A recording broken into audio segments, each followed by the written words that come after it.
ओम। हिंदू संगठन प्रकरण दूसरा, खंड पहला। पहला कारण, दूसरे धर्मों में परिवर्तन। पाठकों के सामने वर्तमान विषय की प्रस्तावना उपस्थित करते हुए मैंने बताया था कि विक्रम संवत की 8वीं शताब्दी के प्रारंभ में अर्थात ईसाई सन की 7वीं सदी के मध्य में सम्राट हर्ष की मृत्यु तक किन्हीं अनार्य जातियों की उपस्थिति की साक्षी नहीं मिलती। यदि कुछ अनार्य आए भी तो इन्हें बौद्ध संगठन की राख के ऊपर नए निर्माण होने वाले हिंदू समाज ने अपने अंदर पचा लिया। परंतु हर्ष की मृत्यु के बाद दूसरों को अपने मत में दीक्षित करने वाली इस्लाम की उत्साही भावना के माध्यम से विदेशियों ने भारत पर स्थायी कब्जा करना प्रारंभ कर दिया। विक्रमी संवत की 8वीं शताब्दी के प्रारंभ में सिंध में एक परिवर्तन हुआ। साहसी नाम का शद्र राजा सिंध पर उस समय राज्य करता था। काक नाम के ब्राह्मण मंत्री ने उसके राज्य पर कब्जा कर लिया और अपने स्वामी की विधवा रानी से विवाह कर लिया। काक ने एक ओर इस्कानिया, बाबिया, मुल्तान और कोदर के प्रदेश जीते तथा दूसरी ओर उसने मकरान को पार कर सिविस्तान को जीत लिया। काक एक धर्मांध हिंदू था। उसने लोहाने के बौद्धों को सिर झुकाने के लिए विवश किया। लोहाना और जाट अपने को क्षत्रिय कहते थे, इसलिए उसने उन पर दूषित सामाजिक नियम लादने चाहे। इस समय हिंदुत्व शक्ति संपन्न हो रहा था, इसलिए हिंदू समाज ने प्रत्येक उपजाति को उसकी परंपराओं के अनुसार स्थिति को स्वीकृत करना प्रारंभ कर दिया। लोहाना तथा जाटों दोनों में ही विधवाओं के पुनर्विवाह की प्रथा थी। कट्टर हिंदू तथा ठोस क्षत्रिय इसके विरोधी तथा इसका पालन न करते थे। इसी कारण वे लोहानों को वैश्य तथा जाटों को शूद्र स्वीकार करते थे। इन दोनों जातियों में अब तक भी सैनिक प्रवृत्ति बची हुई है। एक ऐतिहासिक यह लिखे बिना नहीं रह सकता कि हिंदू कट्टरपन ने ताकत इकट्ठी कर कुछ जातियों की सैनिक प्रवृत्ति को ठंडा कर दिया, जिसके परिणाम स्वरूप भविष्य के घटना चक्र पर हानिकारक असर पड़ा। इस्लाम द्वारा जबरदस्ती धर्म परिवर्तन। सिंध सरलता से विदेशी हमलों का शिकार बन सकता था, इसलिए अरबी मुसलमानों ने इसे जीतने के कुछ असफल प्रयत्न किए। अंत में जब ईरान जीत लिया गया, उस समय सिंध पर हमला आसान हो गया। इसके लिए एक अच्छा बहाना भी मिल गया। सिंधु नदी का डेल्टा डाकुओं का अड्डा था। वे लंका के मुसलमान यात्रियों पर हमला करते थे। उनके कीमती खजानों को लूटकर पुरुष व स्त्री यात्रियों को कैद कर लेते थे। काक के लड़के तत्कालीन सिंध के राजा दाहिर ने इनकी फरियाद सुनी, परंतु डाकुओं के घृणित अपराध की जिम्मेदारी स्वीकार करने से इनकार कर दिया। इस पर ईरान के हाजी शासक ने अपने दामाद मोहम्मद कासिम को सिंध के काफिरों से लड़ने को भेजा। हल्ले में देवल ले लिया गया। अरबी मुसलमान ऐतिहासिक शाहनामा के आधार पर इतिहास लेखकों ने इस लड़ाई के परिणाम का वर्णन किया है। शहर के संपूर्ण पुरुष नागरिकों को कत्ल कर दिया गया। जनता ने भयभीत होकर दया की प्रार्थना की, परंतु मोहम्मद कासिम ने कहा कि उसे रहम करने की इजाजत नहीं है। जब मोहम्मद कासिम उस मंदिर के पास पहुंचा जिसका कलश गिरा दिया गया था, तो उसने वहां बुद्ध की शरण में प्राप्त 700 सुंदर स्त्रियों को पाया। इन्हें उसने निश्चय पूर्वक गुलाम बना लिया।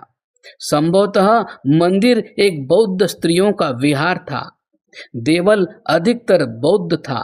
सूबेदार भी एक बौद्ध ही था, जिसे शाहनामा में जैन बुद्ध नाम दिया गया है। कैद किए गए मुसलमान स्त्री पुरुष कैदियों का पता देने वाले आदमियों को मोहम्मद कासिम ने माफी दे दी। इन कैदियों को सौंप देने पर उन आदमियों को तथा कैद में उदारतापूर्वक व्यवहार करने पर उनके हिंदू अफसर को प्राण भिक्षा दे दी गई। कैदियों के प्रति मुसलमानों के क्रूर व्यवहार तथा बौद्धों के उदार व्यवहार में अंतर देखिए। उस हिंदू अफसर को बाद में मुसलमान बनना पड़ा। यह उसका भयंकर प्रारंभ था, जिसके फलस्वरूप मुसलमानों द्वारा भारत विजय हुई। देवल इसका पहला शिकार था। पुरुष आबादी में से अधिकतर का कत्लेआम कर दिया गया। शहर पूरी तरह से लूट लिया गया। इच्छा तथा अनिच्छा से बहुत सी जनता को इस्लाम स्वीकार करना पड़ा और बहुत सी सुंदर स्त्रियों को लूट में ले जाया गया। नेहरू दूसरा शहर था। बिना लड़े ही इसने घुटने टेक दिए। बौद्ध सूबेदार ने राजभक्ति की शपथ ली। इसने फौज को भी खूब खुश किया। परिणाम स्वरूप नेहरू को छोड़ दिया गया, परंतु मोहम्मद कासिम ने शहर में प्रवेश किया और मंदिर के स्थान पर मस्जिद बनवाई और उस स्थान की शासन व्यवस्था का इंतजाम किया। अब सिबिस्तान पर हमला किया गया। यहाँ का शासक वत्सराज दाहिर का चचेरा भाई था। उसने लड़ने का इरादा किया, परंतु बौद्ध नागरिक अपने बचाव के लिए विश्वासघाती बन गए और उन्होंने नगर के दरवाजे खोल दिए। वत्सराज किले का बचाव न कर सका और अपनी फौज के साथ भाग गया। मोहम्मद कासिम शहर में घुसा और समनी बौद्ध लोगों को छोड़कर संपूर्ण शहर को उसने लूट लिया। इसी समय कुक्कुर मुत्ते की तरह गद्दार लोग उठ खड़े हुए। मोक बस्से इनका मुखिया था। दाहिर और उसके लड़के बहादुरी से लड़े। अरबों ने भी इस बात को स्वीकार किया है कि युद्ध क्षेत्र की इस आखिरी लड़ाई में वे खूब वीरतापूर्वक लड़े। मुकाबला बड़ा भयंकर था, परंतु अंत में अरबों के श्रेष्ठ हथियारों ने विजय पाई। बहुत सी लूट के सिवाय दाहिर की रानी, कई राजकुमारियों और दाहिर की भांजे के साथ हजारों स्त्रियों को गुलाम बना लिया गया। दाहिर की स्त्री लाड़ी को, जिसे मोहम्मद कादिर ने पैसा देकर छुड़ाया और फिर विवाह कर लिया, छोड़कर शेष सब स्त्रियां निस्संदेह खलीफा के पास भेज दी गई। दाहिर की दूसरी रानी बाई रावर में ही रही और उसने कासिम का 15,000 सिपाहियों से मुकाबला किया, परंतु यह अनुभव कर कि वे इन चांडालों और गोमांस खाने वालों के पंजों से नहीं बच सकती, उसने और दूसरी बहुत सी राजपूत स्त्रियों ने एक घर में प्रवेश कर उसे आग लगा दी और जलकर भस्म हो गई।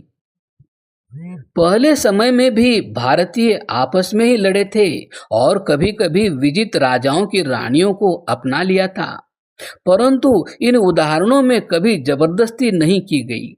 यदि वे विजेता की पत्नी या रखेल बनने से इनकार कर देती थी तो उन्हें सेविकाओं के रूप में रहने दिया जाता था या उन्हें बौद्ध भिक्षुनियों के रूप में अथवा दूसरे ढंग से एकांतवास करने दिया जाता था। परंतु मुसलमान विजेताओं का मामला बिल्कुल दूसरा था। वे स्त्रियों को जबरदस्ती ब्याह लेते थे या उन्हें रखेल या गुलाम बना लेते थे अथवा उन्हें मुसलमान बनने के लिए बाधित करते थे। रावर को जीत लिया गया और लूट लिया गया।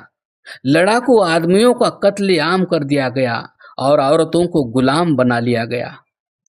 शाहनामा में कहा गया है कि राजघराने की कई सुंदर स्त्रियों सहित सब मिलाकर कुल 60,000 गुलाम थे। लूट की न्याय इन्हें भी सरकार और सिपाहियों के बीच बांट लिया गया। ब्राह्मणवाद का भी उसी रीति से पतन हो गया। व्यापारियों तथा दूसरे न लड़ने वाली जनता ने अपने को मोहम्मद कासिम की दया पर छोड़कर फाटक खोल दिए। एकदम शहर पर अधिकार कर लिया गया। व्यापारियों पर रहम किया गया, अर्थात कत्ल नहीं किया गया, और योद्धाओं को कत्ल कर दिया गया और शहर लूट लिया गया। स्त्री गुलामों पर कब्जा कर लिया गया। इनमें दाहिर की 2 कुमारी लड़कियां भी थी। इन्हें लूट के 5वें शाही हिस्से के साथ खलीफा के पास भेज दिया गया। दाहिर की इन कुमारी कन्याओं ने खलीफा को यह कहकर धोखा दिया कि मीर कासिम ने उन्हें अल्लाह के खलीफा के पास भेजने से पूर्व भ्रष्ट कर दिया है।